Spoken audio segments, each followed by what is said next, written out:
दिव्या को देखने लड़के वाले आए हैं, लेकिन उनकी बातों से लग रहा है कि वो लंबी लंबी फेंक रहे हैं। हमारे यहाँ 5 कार हैं, 7 बाइक्स हैं, फिर भी हम बस से आए हैं। वो क्या है ना कि हमें दिखावे का बिल्कुल शौक नहीं है। बड़ा नेक ख्याल है बेटा। लेकिन खुद की गाड़ी में बैठना दिखावा थोड़ी ना होता है। अरे हम दिल्ली से आए हैं, वहाँ पोल्यूशन बहुत है ना, तो हम गाड़ी में नहीं निकलते हैं। हाँ, ये उससे भी बड़ा नेक ख्याल है बेटा। लेकिन अगर आपको पोल्यूशन की इतनी चिंता है तो घर में 5 कार और 7 बाइक क्यों रखी है?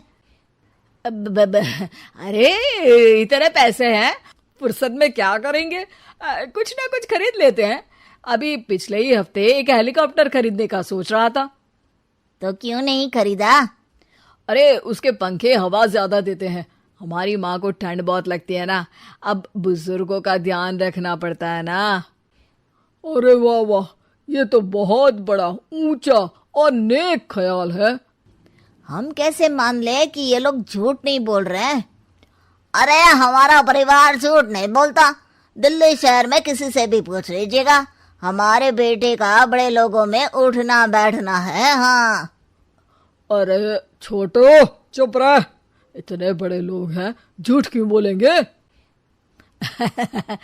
हमारी फैक्ट्री है, और ऐसी फैक्ट्री कि यहाँ ग्राहक आया, इधर सामान बनाया जल्दी जल्दी, और हम हर काम ना जल्दी करते हैं। हाँ वही तो, तब जल्दी जल्दी अपनी बेटी का हाथ हमारे बेटे के हाथ में दे दीजिए। दिव्या के पिताजी दिव्या के भाई छोटू की एक भी बात न मानते हुए दिव्या की शादी दिल्ली के इस फेंकू परिवार में करवा देते हैं।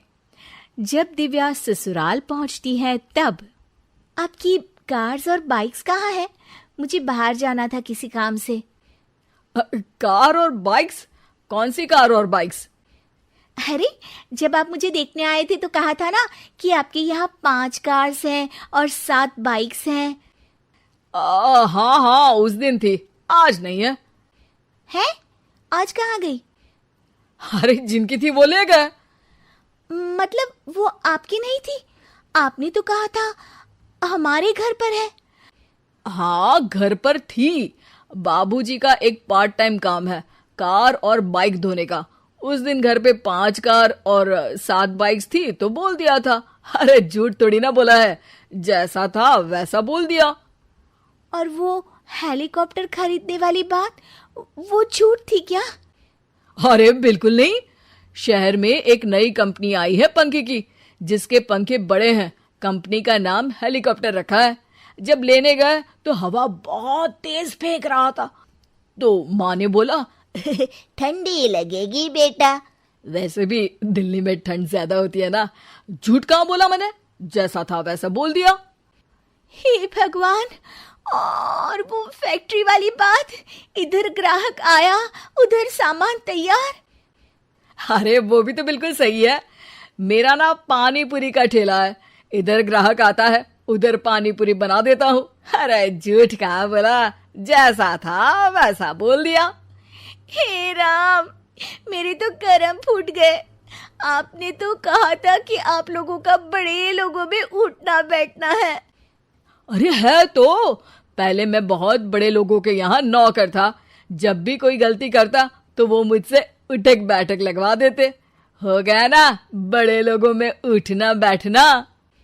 दिव्या अपने साथ हुए धोखे पर रोने लगती है और ठान लेती है कि वो ससुराल वालों को लाइन पर लाकर ही रहेगी और उनकी ये झूठ बोलने वाली आदत छुड़वा कर रहेगी।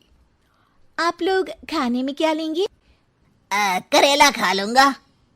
अरे मुझे तो टिंडे खाने हैं। कद्दू खाऊंगा। अच्छी बात है, खाने की टेबल पर मिलते हैं। शाम को जब सब खाने की टेबल पर मिलते हैं तो सब देखते हैं कि टेबल पर प्लेट्स में एक पूरा और कच्चा कद्दू रखा है, कच्चा करेला रखा है और कच्चे टिंडे भी रखे हैं। बहू, ये सब क्या है? ससुर जी के लिए करेले, आपके लिए टिंडे और श्रवण जी के लिए कद्दू। अरे वो तो दिख रहा है, लेकिन ये पकाया क्यों नहीं है? आप लोगों ने पकाने को तो नहीं कहा था, बस मैंने पूछा था क्या खाएंगे, तो आपने ये कहा था कि करेले, टिंडे और कद्दू खाने वाले हैं। ये क्या मजाक है दिव्या, तुम झूठ बोल रही हो। अरे मजाक कहाँ है, आपने कहा कद्दू खाएंगे तो खाइए, ऐसी थोड़ी ना कहा था कि पका हुआ खाएंगे। और वो आप क्या कहते हैं, जैसा था वैसा बोल दिया, झूठ कहाँ बोला मैंने। दिव्या की बात सुनकर, समझकर सब शर्मिंदा हो जाते हैं और उन्हें अपने किए और झूठ बोलने की आदत पर पछतावा होता है। दिव्या समझदारी दिखाते हुए उन्हें सच के रास्ते पर चलने और किसी से मजाक में भी झूठ ना बोलने की सीख देती है और उनके काम में मदद करके उनके काम को और बड़ा बनाने में मदद करने लग जाती है।